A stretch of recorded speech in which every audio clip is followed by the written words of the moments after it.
இந்திய கிரிக்கெட் ரசிகராகவும் விராட் கோலியின் ரசிகராகவும் பார்த்தால் 100 சதங்கள் என்ற இமாலய சாதனையை கோலி எட்டுவாரா என்ற கவலை ஏற்கனவே எழுந்துவிட்டது. 80 சர்வதேச சதங்கள் அடித்து 2வது இடத்தில் இருக்கும் விராட் கோலி சச்சினின் 100 சதங்கள் என்ற சாதனையை முறியடிக்க 20 சதங்கள் பின்தங்கியுள்ளார். இந்நிலையில் அந்த சாதனையை முறியடிக்க நேரம் எடுக்கும் என்றாலும் சச்சினின் முறியடிக்கப்படாத இன்னொரு சாதனையை முறியடிக்கும் அருகாமையில் விராட் கோலி இருந்து வருகிறார். செப்டம்பர் 19ஆம் தேதி தொடங்கும் டெஸ்ட் தொடரில் எல்லோரின் பார்வையும் விராட் கோலியின் மீதுதான் இருக்கப் போகிறது.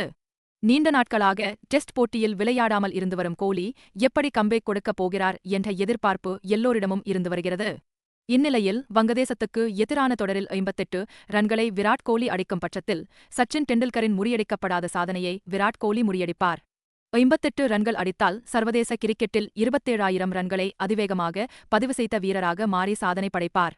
சர்வதேச கிரிக்கெட்டில் 623 இன்னிங்ஸ்களில் விளையாடி 27,000 ரன்களை மிக வேகமாக எட்டியவராக டெண்டுல்கர் முதலிடத்தில் இருந்து வருகிறார். விராட் கோலி இதுவரை 591 இன்னிங்ஸ்களில் விளையாடி 26,942 ரன்கள் எடுத்துள்ள நிலையில் கோலி தனது அடுத்த 8 இன்னிங்ஸ்களில் மேலும் 58 ரன்கள் எடுத்தால் 27,000 ரன்களை அதிவேகமாக பூர்த்தி செய்து விராட் கோலி வரலாற்று சாதனை படைப்பார். அதாவது 147 ஆண்டுகால சர்வதேச கிரிக்கெட் வரலாற்றில் 600 இன்னிங்ஸ்களுக்குள் 27,000 ரன்களை எட்டிய முதல் கிரிக்கெட் வீரராக விராட் கோலி வரலாறு படைப்பார்.